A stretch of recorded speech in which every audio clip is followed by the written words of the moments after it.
Good morning, welcome back to Entrepreneur Country TV. Just back from Mexico City, where I was asked to keynote at the global conference for the GS1, part of the General Assembly. This is the not-for-profit global organization which for more than 40 years has been making standards happen in industry. These are the people behind the barcodes, which do 5 billion beeps every day, creating data which can be used for harmony between the supply chain, retail, distribution, manufacturing, and so forth. Increasingly, they're standardizing the healthcare industry with their approach to standards and data. It was fascinating to speak to people around the world who represent huge numbers of private companies that are behind this effort to create standards, and to talk about how we could collaborate with Entrepreneur Country working with the GS1.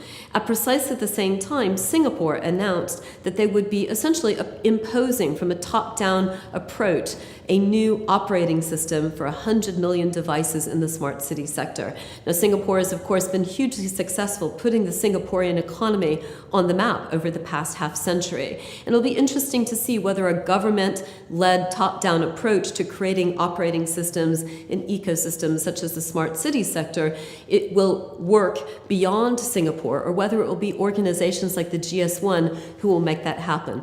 Of course, we at Entrepreneur Country believe that the entrepreneurs have a lot to say about this. We think organizations like everything will also have a fair shot at becoming the operating systems for the new ecosystems. One thing for sure, Entrepreneur Country TV will continue to track this space, these new operating systems, which ones win, which ones emerge as the new ways of ecosystems becoming future marketplaces.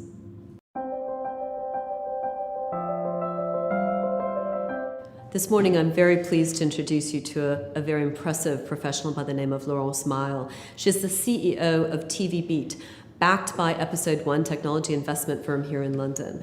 She is a digital enabler to the TV and video industries, which are being reimagined as an ecosystem. They are unlocking, releasing the power of data to the audience and the consumers of television. Hi, I'm Laurence Mile. I'm the CEO of TV Beat. Over the last 2 years, we're becoming a startup that is a leader in real-time TV audience, cross-screen measurement and attribution company. Over the last 5 years, people now watch TV through connected set-top box. They want to see Netflix on set-top box, through iPads, PC, connected TVs. So over 13 million of households in the UK are now consuming TV in a connected fashion, creating a data trail. That can be measured. Yet, the TV industry is still measuring through 5,000 households, so we're comparing 13 million and 5,000.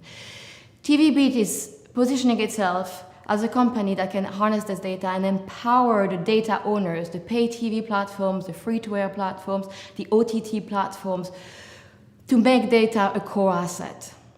And we do this in 3 steps. In step 1, how do we address the needs of the pay TV platform and the free-to-air platform, the OTT platform?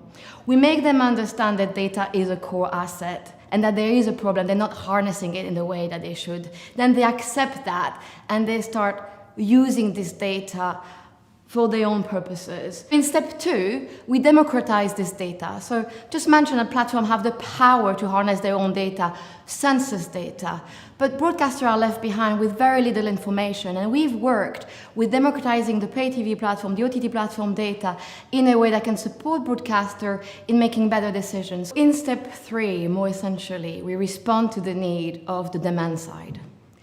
Ad buyers are increasingly frustrated with the inability to plan campaign and measure campaign across cross-screen because TV audience is so fragmented.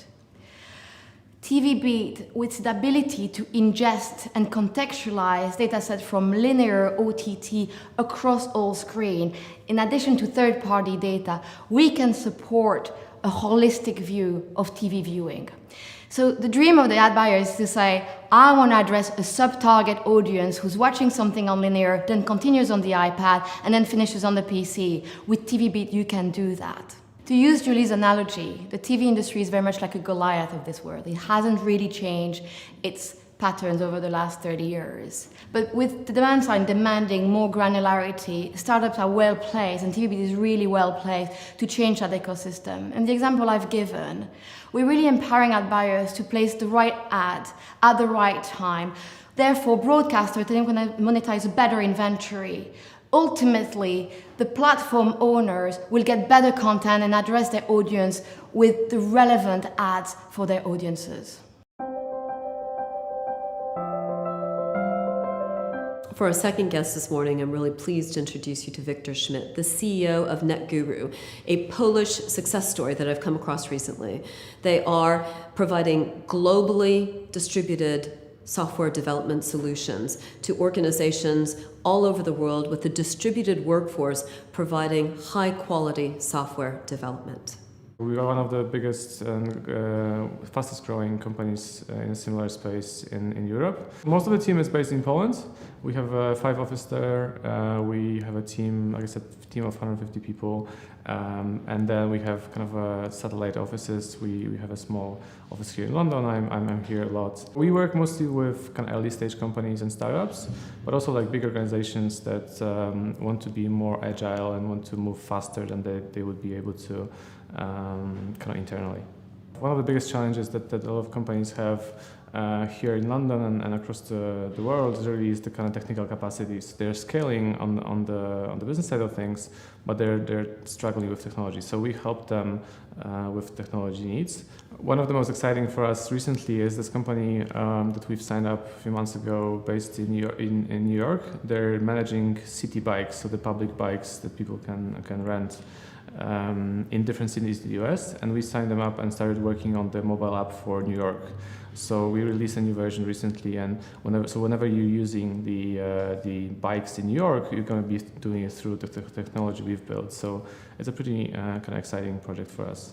It became possible just really recently to be this company that's based maybe in Poland. It happens to be based in Poland, but it's actually a global organization. So our clients are truly across the world. Like we have clients here in the UK, we have clients in Western Europe, US, but also like Middle East, and also all across Middle East really. So and it's only been possible for the last few years with the technology that allows you to really communicate and work with clients in a similar fashion that you would be able to in the past only kind of locally and being in the same room or city. So I think for us it's really a way to build an organization that is global, but just happens to be based in Poland. That brings us to the end of Entrepreneur Country TV this week, edition 31. Thanks so much for tuning in. Thanks for sharing this with your network, for subscribing, for sending us your recommendations. I look forward to seeing you next week.